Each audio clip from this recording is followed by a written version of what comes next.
தாய் தமிழ் உறவுகளுக்கு வணக்கம்.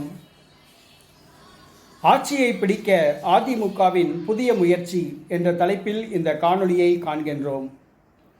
ஆட்சியை பிடிக்க அதிமுகவின் புதிய முயற்சி என்ற தலைப்பில் இந்த காணொளியை நாம் காண்கின்றோம். 2021ஆம் ஆண்டு நடைபெற்ற தமிழக சட்டப்பேரவை தேர்தலில் அதிமுக நூலிலையில் ஆட்சியை இழந்தது. பெரும்பாலான தொகுதிகளில் 5000 வாக்குகளுக்கு குறைவாகவே தோல்வியடைந்தது. இந்த சூழ்நிலையில் நடைபெற்று முடிந்த பாராளுமன்ற தேர்தலில் அதிமுக தனித்து களம் கண்டுள்ளது. முக்கிய கட்சிகளான பாரதிய ஜனதா, பாட்டாளி மக்கள் கட்சி ஆகியவை இல்லாமல் தேமுதிக, புதிய தமிழகம், SDPI ஆகிய 3 கட்சிகளுடன் மட்டும் கூட்டணி வைத்து இந்த தேர்தலை சந்திக்கிறது. அதிமுக ஏற்கனவே கூட்டணி கட்சிகளுக்கு தூதுவிட்டது, ஆசை வார்த்தை காண்பித்தது. 2026ஆம் ஆண்டு நடைபெற உள்ள தமிழக சட்டப்பேரவை தேர்தலில் அதிமுக ஆட்சியை பிடித்தால் 10 அமைச்சர் பதவிகள் கூட்டணி கட்சிக்கு தயாராக இருப்பதாக அதிமுக அறிவித்துள்ளது. பாட்டாளி மக்கள் கட்சிக்கு 5 அமைச்சர் பதவி தயாராக இருப்பதாக அதிமுக தெரிவித்தது. ஆனால் பாட்டாளி மக்கள் கட்சி உதாசீனப்படுத்திவிட்டு பாஜகவுடன் கூட்டணி சேர்ந்தது. அதேபோன்று பாரதிய ஜனதா கட்சியும் அதிமுகவை புறக்கணித்துவிட்டு சென்றுவிட்டது. திருமாவளவன் கட்சிக்கு அதிமுக ஆசை வார்த்தை காட்டியது. ஆனால் விடுதலை சிறுத்தை கட்சியும் புறக்கணித்து விட்டது. இந்த சூழ்நிலையில் தேமுதிக, புதிய தமிழகம் ஆகிய 2 கட்சிகள் மட்டும்தான் அதிமுகவின் ஆசை வார்த்தைக்கு இணங்கி அதிமுக கூட்டணிக்கு வந்துள்ளன. ஆட்சியை பிடித்தால் 10 அமைச்சர் பதவி தரப்படும் என்ற அதிமுகவின் கோரிக்கையை பாட்டாளி மக்கள் கட்சி, விடுதலை சிறுத்தை கட்சிகள் ஆகியவை நம்ப தயாராக இல்லை.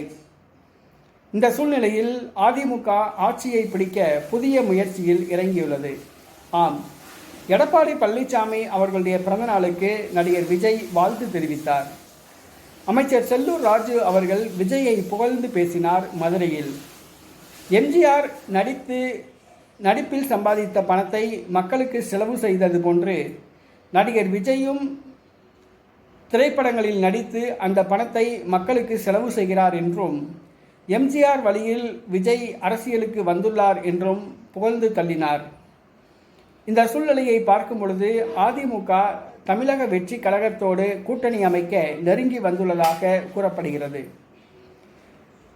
வருகின்ற பாராளுமன்ற தேர்தல் வாக்கு எண்ணிக்கைக்கு பிறகு விஜய் தீவிர அரசியலில் இறங்க உள்ளதால் திமுகவும் நாம் தமிழர் கட்சியும் விஜய் கட்சியை தங்களோடு இணைக்க போட்டி போடுகின்றன.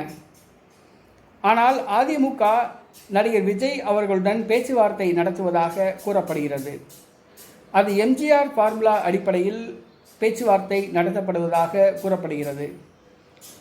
நடைபெற உள்ள 2026ஆம் ஆண்டு பாராளுமன்ற சட்டசபை தேர்தலில் அதிமுகவுடன் தமிழக வெற்றி கழகம் கூட்டணி வைத்தால் 66 சட்டசபை தொகுதிகள் தயாராக இருப்பதாக அதிமுக சார்பில் தெரிவிக்கப்பட்டுள்ளதாக கூறப்படுகிறது. மேலும் 10 அமைச்சர் பதவி தயாராக இருப்பதாக கூறப்படுகிறது. தமிழக வெற்றி கழகம் அதிமுகவுடன் இணைந்தால் மற்ற கூட்டணி கட்சிகளை பற்றி அதிமுக கவலை கொள்ள தேவையில்லை. மேலும் வருகின்ற உள்ளாட்சி தேர்தலிலேயே அந்த கூட்டணியை அமைத்துக் கொள்ள தயாராக இருப்பதாக அதிமுக தெரிவித்துள்ளது.